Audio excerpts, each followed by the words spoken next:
Yo, what is good, Jets Nation? Welcome back to Jets Media. This is Richie, and in this video, I want to give you guys my draft grades for every single player the New York Jets went out there and drafted in the 2021 NFL Draft. We got 10 total guys that we're going to discuss. I'm not going to talk about the undrafted free agents. I just recorded a video and uploaded that this morning, so if you guys did not check it out, I broke down each undrafted free agent we brought in, which was a total of 12 players. But in this one, I'm going to talk about all 10 players, give each player their own letter grade, and at the end of the video, I'm going to give my thoughts of the overall grade and why I feel like this Jets draft was a very fun one, an intriguing one that Joe Douglas brought in this year in 2021. So before I hop into this video, I just want to mention, if you guys are new to Jets Media, do not forget to hit that subscribe button. And if you guys enjoyed the video, please do not forget to hit that thumbs up button. And also, if you guys want to check me out over on Instagram and Twitter, you guys know where to find me at nyjets_media. With that being said, let's jump right in. So before I get into each individual player, let's talk about their approach to the overall draft. We knew going in that the number 2 overall pick was going to be Zach Wilson, but after that, we had no idea what was coming. And we go 4 straight offensive players and then finish off with 6 straight defensive players. Very interesting approach for the New York Jets. They went in there and saw the position of need, and they just backloaded that position of need, which is the defense, linebacker, cornerback, safety. And that's what we did in the back end of the draft. Earlier in the draft, we saw Zach Wilson as our next quarterback, and we need to surround him with talent. And that's exactly what they did with AVT, Elijah Moore, Michael Carter. And I feel like what we did is surround Zach Wilson with the talent he needs to be successful as a rookie and in the future, and we gave Rob Saleh a lot of toys to play around with in the defense. So with that being said, let's get right into each individual player we drafted. So starting off with Zach Wilson. Zach Wilson was the 2nd overall pick for the New York Jets. I think going in, we all knew he was the selection. So I'm going to give Zach Wilson a letter grade of an A. I think this was a no-brainer. I felt like, you guys know me, if we took Justin Fields or Trey Lance, I would have been happy. But Zach Wilson, I knew was the right pick for the Jets because he fits the scheme the best out of those 3 players, in my opinion. His fluid motion, his ability to switch up arm angles, to throw on the run, throw off platform. He can throw flat-footed 50 yards down the field across his body. He has a good feel for the game. He has that work ethic that you need. He has that love for football. And that's the type of players that is the common thread throughout all of the offseason acquisitions for the Jets, whether that's free agency or the NFL draft. These are ballers, guys that live and breathe football, especially Zach Wilson. I mean, if you look at Zach Wilson as a person or where he comes from, the only thing he does on his spare time is hang out with his family or study film and football and work on his craft. That's exactly what you want to hear from Zach Wilson. He also handled the New York media pretty well in his first time talking to the radio stations, talking to the beat reporters. I felt like he's very mature. For a 21-year-old guy to handle the media like he did in the first time being a New York Jet the day after he got drafted was very impressive to me. He was very even-keeled. He gave very educated answers. He was not just giving them one-word answers, or he did not have a cocky presence to him. He had everything you want in a quarterback to deal with the media, because as we know, it can get very toxic here. So I feel like when the Jets are going to be losing in the future, he's going to handle it well, and when we are winning, he's going to handle it well, because that's a very underrated aspect to the New York Jets, and to have a quarterback handling the media that well. So hopefully he can continue that, and I feel like this is a no-brainer for the Jets at number 2. We all knew it was going to happen, so there's not really too much else I can say other than Zach Wilson is the next Jets quarterback, and let's hope he can pan out. I feel like he has every opportunity to show that he is the future with the Jets, the way they're building around him, but only time will tell. I'm not going to crown him the savior just yet, because I learned from my past mistakes. When we drafted Sam, I was just very hopeful that he can become the franchise quarterback. So I'm not going to call Zach Wilson the savior of the franchise until he gets out there on the field and we can see how he, gets that chemistry with the guys on the field, the chemistry with the coaching staff. But I have a very good feeling that Zach Wilson is going to perform at a high level for the New York Jets. Now, getting into our second player that we drafted, which is at the 14th overall pick. We traded up to get him. That's Alijah Vera-Tucker out of USC. He can play on the inside of the offensive line or the outside. I think he's going to be playing left guard next to Mekhi Becton, which is going to be awesome. My letter grade for this is an A+.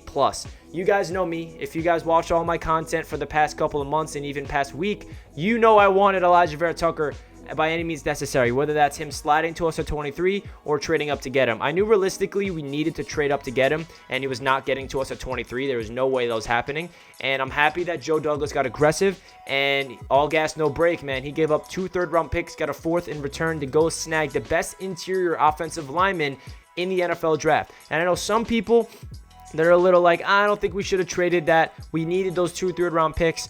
but I'm on the perspective of you need to get aggressive. We have so much draft capital next year and even this year that we already used, that we have flexibility. We have the ammunition in order to be aggressive and not sacrifice our future. We still ended up with 10 total picks. We came into the draft with 10 picks. We came out of the draft with 10 total picks because in the 4th round, we traded back and acquired an extra 6th, which resulted us to have 10 total picks. No, we did give up 2 third-round picks, but we did get a 4th in return. And I think Alijah Vera-Tucker is worth that trade because we just solidified the left side of our offensive line for hopefully the next decade. We think we got the answer of that left tackle with franchise guy in Mekhi Becton. Now Alijah Vera-Tucker, who is a hard worker and he is a nasty physical guy, great footwork, great in the pass game and the run game. He's going to fit into the LaFleur offense perfectly. He's athletic. You need athletic guys on the offensive line in order to have that widespread type of offensive scheme that we're implementing here in New York. So we were worried about this offensive line, at least I was, in the interior.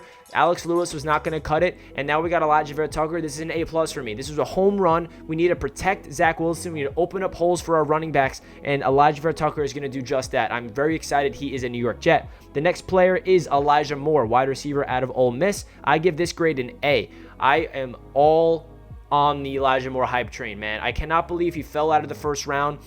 When I made my video the morning of day 2, I said who the Jets can target in the round 2 at pick number 34. And if you guys watched that video, I said, okay, it's either we're trading down or we're picking these players. And then at the end of the video, I'm like, wait a second, guys. I completely forgot to mention Elijah Moore because I thought he went in the 1st round, but he's still available. I just, in the back of my mind, didn't even think of Elijah Moore as a consideration at 34 because I just assumed he won the 1st round, but I was wrong. And then at the end of the video, I'm like, guys, there's a very good chance the Jets want to get Elijah Moore because I guarantee they would love to have him in this offense because he fits perfectly in the LaFleur style at that slot. He is a 5'9" freak athlete that is the best route runner on the team, and throw him in the wide receiving room with Denzel Mims, Corey Davis, Jamison Crowder, and Keelan Cole. We have 5 nice receivers, and I know a lot of people are worrying what this means for Jamison Crowder. We will find out if he's eventually cut or traded, but as of right now, Elijah Moore is going to be an absolute stud for the Jets. And I love how back-to-back drafts for Joe Douglas, we go wide receiver, 2nd round with Denzel Mims, wide receiver Elijah Moore. We are building around the quarterback. We are giving him all the playmakers we never gave Sam because he needs to have that, chemistry with the rookie receiver he can grow with. And I feel like the dynamic between Elijah Moore and Denzel Mims is so unique because they're 2 completely different receivers. Denzel Mims is that long, lanky guy on the perimeter that's going to go up there and get the high, ball in traffic. He's going to work the perimeter. He's going to get those red zone targets when it's a jump ball. But Elijah Moore is the opposite. He's going to be working in the middle. He's going to be taking the top off the defense. He's going to be like that Tyreek Hill, Tyler Lockett. A lot of people compare him to Santana Moss, and I feel like his route running is going to get so many yards of separation we cannot even imagine. We basically got 3 first-round picks in my eyes, and Zach Wilson, ABT, and Elijah Moore. The Jets were looking at Elijah Moore at pick 23 if we stayed put. So that tells you how much the Jets valued Elijah Moore, and now he's a New York Jet, and this wide receiving core is so fun. So the first 3, they're all A's in my opinion. So the next guy we want to talk about is Michael Carter, running back out of UNC. This was pick 107. The 2nd overall pick in the 4th round. I'm giving this another A. Trust me, guys, they're not all A's, but the first 4 are. And I feel like this was a very interesting pick because I wasn't expecting them to go running back, but I knew it was definitely on the table for the Jets because they were looking at the board in round 3. They cannot pick anybody because we sacrificed those picks for ABT, but Michael Carter fell into their laps. And when some people were saying at pick 34 we should get Javonte Williams, I was like, you know what? Javonte Williams is a great player, but if we're going to pick a running back out of UNC, I personally prefer Michael Carter just because of the fit for the scheme. Michael Carter is a perfect guy to put in this offense because if you get him open in space, if we can block and get him, some room to work with, he is a 70-yard touchdown ready to happen. He's also a very good passing, catching back, better than Javonte Williams, and he can make people miss. He had one of the best seasons last year when it comes to yards after the contact. He has great balance, footwork, can make people miss.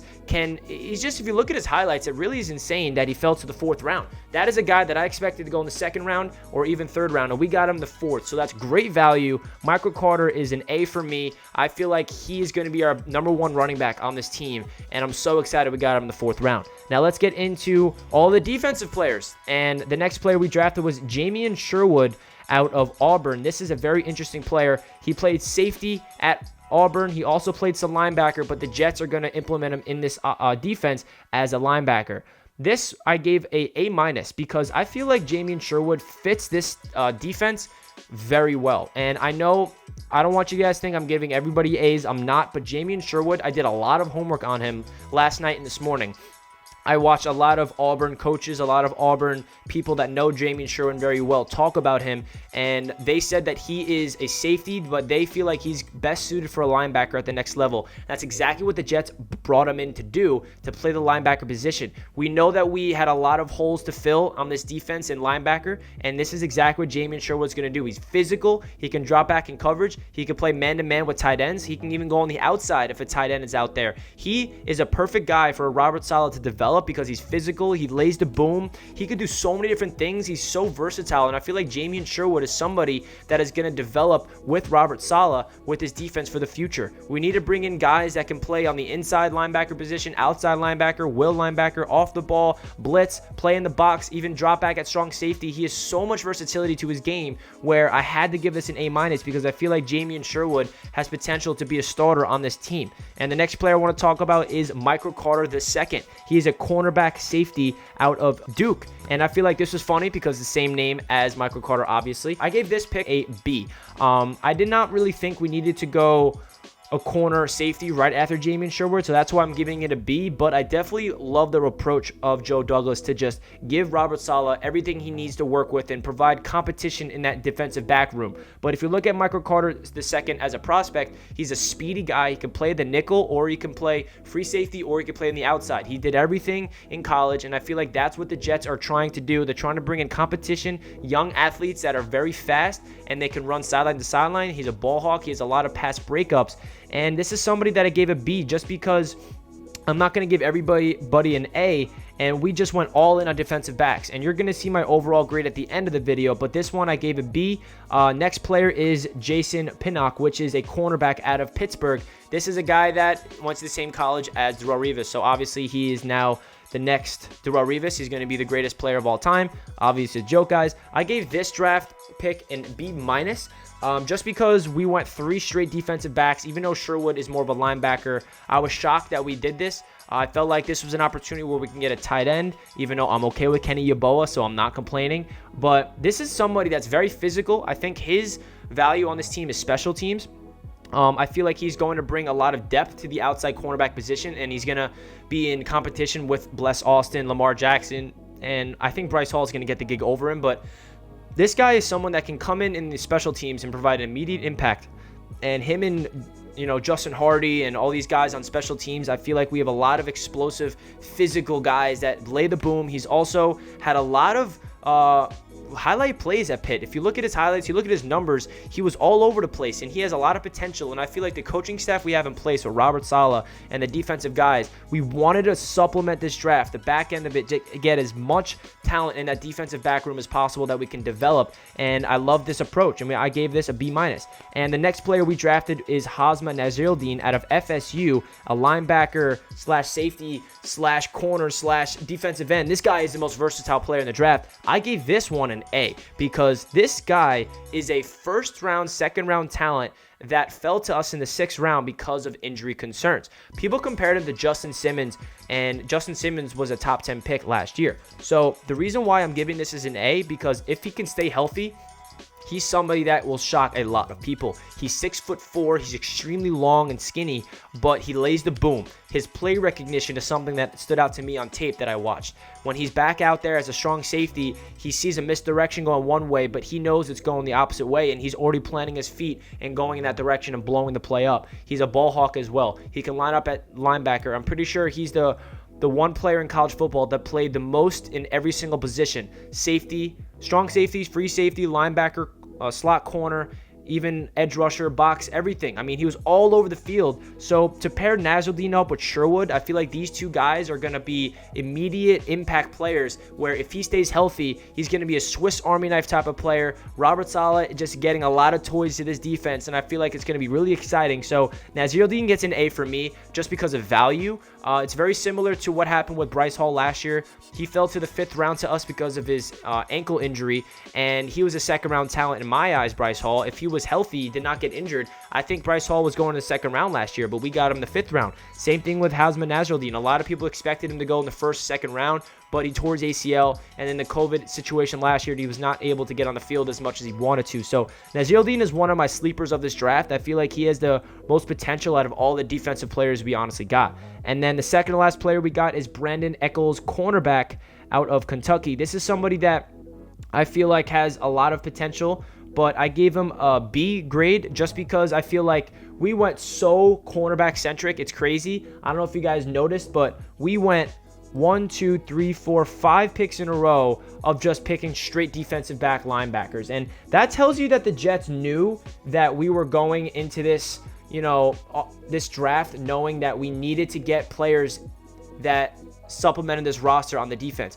I said it earlier in this video, I think, in other videos, this defense is linebackers and cornerbacks away from being elite. That's how good our defensive line is. That's how good our edge presence is. That's how good our safeties are. So if we can get cornerbacks and defensive backs in this building that we can develop, let's do it. So Brandin Echols is a guy that's very fast, somebody that can compete for that outside cornerback role, even nickelback corner. He can play free safety as well. All these guys are just so versatile, and that's what I've noticed from the New York Jets draft, especially on the defensive end. They did not want to get a player that's one-dimensional this.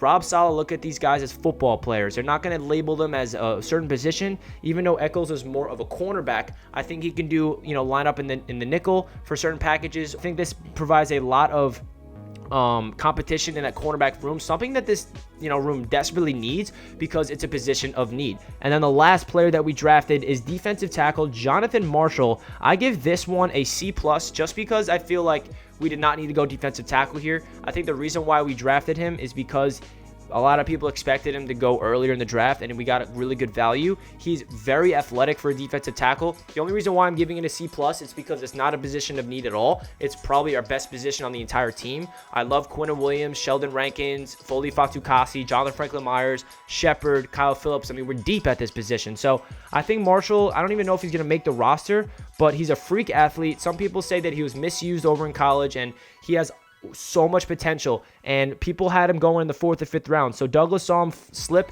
to 207, I believe, and he took a flyer on him. The only reason why I gave it a C+ as well is because I did want to get a kicker, Jose Borealis, even though he did go undrafted. We did not get him, and we did get a kicker of our own, but still, I would have liked an offensive lineman here, or maybe even a tight end, even though I do love Kenny Yeboah. I don't know. I feel like Jonathan Marshall has a lot of potential to grow on this defense, but the only reason why I'm giving a C+ again is because it's not a position of need. So that's really it for my individual grades. Now it's time for my overall grade of the entire draft class, and that is an A-. I feel like the New York Jets approach, Joe Douglas, his front office, the coaching staff, they have a plan, and they went 4 straight offensive players, 6 straight defensive players to end off the draft. They gave Zach Wilson all the ammunition to survive in the NFL and let the organization help him out, because Zach Wilson is the future of this team. He is the X factor of the squad. If Zach Wilson can develop into what everybody around the media is hyping him up to be, the Jets are going to be seriously good. And to get AVT to protect him, to get Elijah Moore to be that playmaking dynamic gadget guy that can get jet sweeps and take the top off the defense and just break people down with his routes, and then get Michael Carter to be a running back 1. I think he's the most talented running back. And then just go defense and give Robert Saleh all the toys he needs to provide competition, to provide depth at certain areas. I love this draft approach. Some of these players I'm not super high on, but you never know what can happen. My favorite players in this draft class is definitely Hasmah Nasirldeen, Elijah Moore, Alijah Vera-Tucker, Michael Carter, Zach Wilson, and those are my favorite, and Jamien Sherwood. Those are definitely the guys that stand out to me. Let me know your grades down below in the comments. I know this is a very long video, so I'm curious if you guys stayed to the end. Comment down below a jet emoji so I know you guys watched all the way until here. So that is it for this video. I appreciate you guys staying here all the way to the end, and I appreciate all the support here on Jets Media. Don't forget to like the video if you guys enjoyed, and comment your thoughts of the Jets draft class as a whole. That is it for this one, and I'll catch you guys in my next video. Let's go Jets! Peace.